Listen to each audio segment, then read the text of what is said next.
News 18 বাংলায় স্বাগত জানাই। দুপুর 2টোর খবর দিনভরের শুরুতেই আমরা নজর রাখবো বাদুরিয়ায় ব্লক অফিসে তুমুল উত্তেজনা, বিডিও অফিসে নির্বাচনী আধিকারিকদের হেনস্থা। দেখুন সেই উত্তেজনার মুহূর্তের ছবি।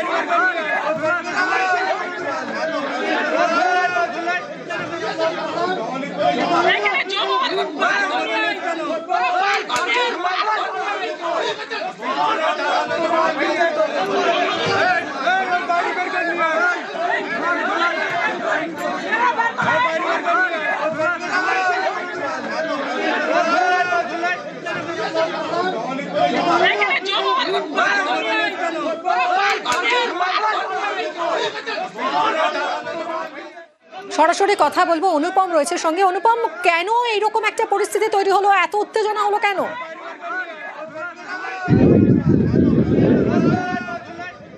দেখো, বাদুরিয়ার যে 45 নম্বর বুথ, 45 নম্বর বুথের 45 জনের নামে 7 নম্বর ফর্ম ফিল আপ করে জমা দেওয়া হয়েছে ইলেকশন দপ্তরের কাছে।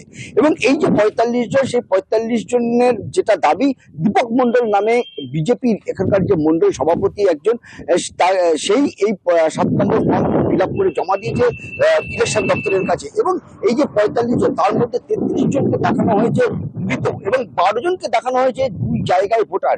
এবং এই যে ফর্ম ফিল আপ 7 নম্বর ফর্ম ফিল আপ করে জমা দেওয়ার পরেই এই যাদের নামে জমা দিয়েছে তারা রীতিমতো ক্ষোভে ফেটে পড়ে, তাদের পরিবার ক্ষোভে ফেটে পড়ে এবং তারা এবং তাদের পরিবার এবং গ্রামবাসীরা বিডিও অফিসে এসে ইলেকশন দপ্তরের কাছে জানতে চায় যে কেন তারা এই যে 7 নম্বর মিথ্যেভাবে যে 7 নম্বর ফর্ম ফিল আপ করে জমা দিল, সেটা কেন জমা নিল এবং সেটা কার্যকারী হবে কিনা, এইসব নিয়ে তারা প্রশ্ন করতে থাকে। এবং তখনই কিন্তু ইলেকশন দপ্তরের যে আধিকারিক ছিল তার সঙ্গে প্রথমে বাগবিতণ্ডায় জড়িয়ে পড়ে এবং ইলেকশন দপ্তরের এবং বিডিও অফিসের ভেতরেই রীতিমতো চরম উত্তেজনার পরিস্থিতি তৈরি হয়। এবং এরপরেই কিন্তু তারা বাইরে এসে সরাসরি যেটা দাবি করে যে বিজেপি ইচ্ছাকৃতভাবে ইলেকশন দপ্তরকে দিয়ে সাধারণ মানুষকে হেনস্থা করছে এবং যে 7 নম্বর ফর্ম ফিল আপ। সঙ্গে থাকো অনুপম, কি বলছেন তারা একবার শুনবো।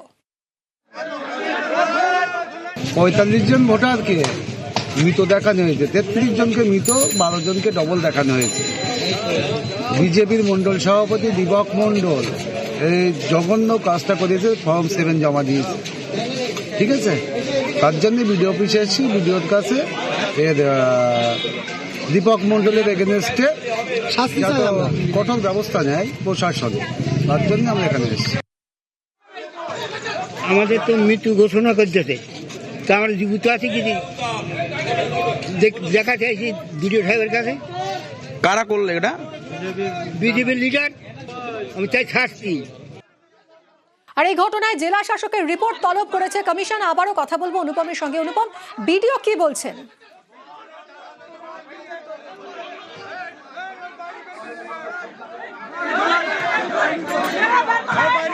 অনুপম, শোনা যাচ্ছে? যখন তাকে জিজ্ঞাসা করি তখন তিনি কিন্তু পরিষ্কারভাবে জানান। হ্যাঁ, শোনা যাচ্ছে, দেখো, শুনতে পাচ্ছ? হ্যালো, হ্যাঁ, বিডিও অফিসে যে এরকম তুলকালাম একটা কাণ্ড ঘটলো, বিডিও কি বলছেন?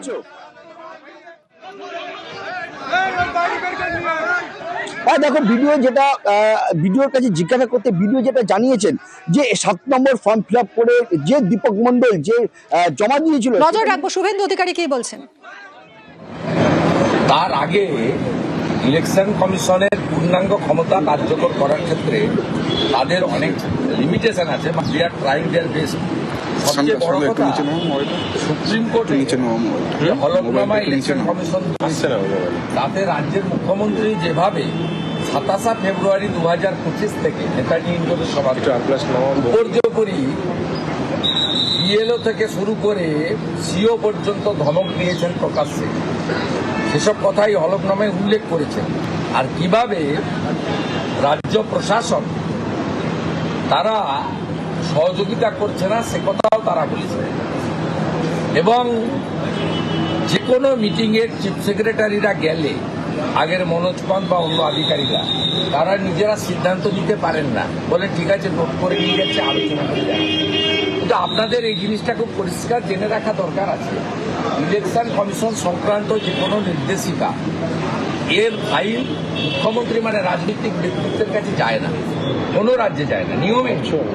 এটা সরাসরি এক্সিকিউট করতে হয় চিফ সেক্রেটারি বা এখানে একমাত্র রাজ্য যেখানে স্পাইনলেস অ্যাডমিনিস্ট্রেশন, ভীত আতঙ্কিত দাসত্ব স্বীকার করে নেওয়া ব্যুরোক্রেসি, তারা ইলেকশন কমিশন সংক্রান্ত ফাইলও তারা পাঠাচ্ছেন। ইলেকশন কমিশন অনেকগুলো মেজার নিয়েছে বলে ৮,৩০০ মাইক্রো অবজারভার দিয়েছে। ইলেকশন কমিশন এখানে প্রায় 150 জন মতো অফিসার পাঠিয়েছেন বিভিন্ন সেক্টর থেকে। চেষ্টা করছেন তারা কার্যকর করার ক্ষেত্রে সমস্যা আছে এবং নিরাপত্তার জন্য তারা ভারত সরকারের কাছে জায়গা চেয়েছিলেন। শিপিং কর্পোরেশন অফ ইন্ডিয়ার জায়গাতে আগামী ৩-৪ দিনের মধ্যে সিও কার্যালয় শিফট হয়ে যাবে এবং সিও সহ নির্বাচন আধিকারিকদেরকে কেন্দ্রীয় নিরাপত্তা দেওয়া হয়েছে সিআইএসএফ। এ ভূভারতে কোথাও নেই। এনআইএ তদন্ত রাজ্য সরকার এড়িয়ে যাওয়ার চেষ্টা করছে। দাদা, এনআইএ তদন্ত অভিযোগ আপনারা তুলেছেন এবং সেক্ষেত্রে দেখা গেল পূর্ব মেদিনীপুরের জেলা সুপার তিনি এই কাটমানির বিরুদ্ধে একটা হেল্পলাইন চালু করলো। তাহলে তো আপনাদের কথাটাই সত্যি হয়ে গেল যে বারংবার আপনারা বলছেন যে বিভিন্ন সরকারি প্রকল্প থেকে না ওকে পাঠিয়েছে মুখ্যমন্ত্রী বা পিসি, ওই জেলায় কিছু করতে পারে কিনা চেষ্টা করে, চেষ্টা করে কিছু করতে পারবে না। এত বড় জেলা এসপি ইনচার্জ করে রেখেছে প্রথমত, তারপরে ওখানে ২১ সালের পর থেকে পুলিশের যে ইমেজ বিপর্যয় হয়েছে সেটাকে রিবিল্ড করার চেষ্টা করছে পুলিশের মাধ্যমে, আইপ্যাকের পরামর্শ নিয়ে এবং মুখ্যমন্ত্রীর ইচ্ছাকে মর্যাদা দিয়ে। এতে লাভ কিছু হবে না, এটাতে যা হওয়ার হয়ে গেছে। এবং তৃণমূল মানে যে চোর, চোর মানে যে তৃণমূল, কাটমানি মানে তৃণমূল, তৃণমূল মানেই কাটমানি, তৃণমূল মানেই সিন্ডিকেট, সিন্ডিকেট মানেই তৃণমূল। আজ এসআইআর হিয়ারিং এর শেষ দিন, আর এই শেষ দিনেও চরমে হয়রানি। মালদার এসআইআর শুনানি কেন্দ্রে ভোগান্তির ছবি। সদ্যজাতকে কোলে নিয়ে দীর্ঘক্ষণ লাইনে অপেক্ষা, কেউ ৩ ঘন্টা, কেউ ৪ ঘন্টা ধরে অপেক্ষা করছেন।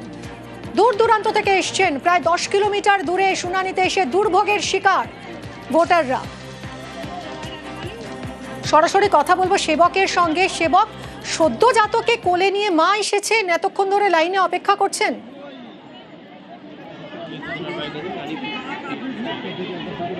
একদমই, দেখো তুমি যেমনটা বলছিলে, সত্যি ভোগান্তি, দুর্ভোগের ছবি, হয়রানির ছবি আজও শুনানির শেষ দিনেও মালদহের যে শুনানি কেন্দ্র সেখানে ধরা পড়লো। মালদহের জেলা স্কুলের এই ছবি, যেখানে দূর দূরান্ত থেকে মহিলারা এসছেন সিজার করে, তাদের শিশু হয়েছে, কারো ১ মাস, কারো ১.৫ মাস এমন বয়স শিশুদের।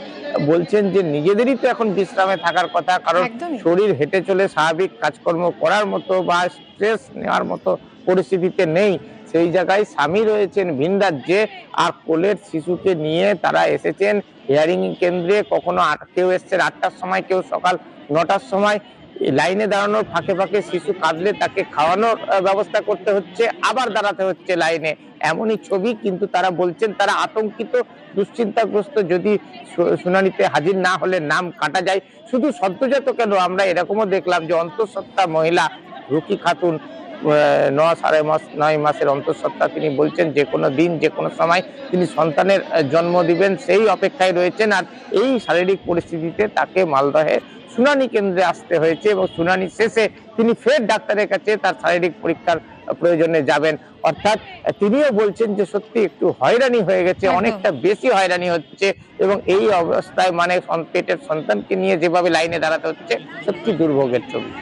একদমই। সেবক, অনেক ধন্যবাদ। আজকে ছিল ডেট হিয়ারিং এ। কি অসুবিধে বাচ্চাকে নিয়ে? রোদে খাড়া হতে হচ্ছে, দেখতে তো পাচ্ছেন কত ভিড়। না, বাচ্চাকে অতক্ষণ জন্য কার কাছে রেখে আসবো?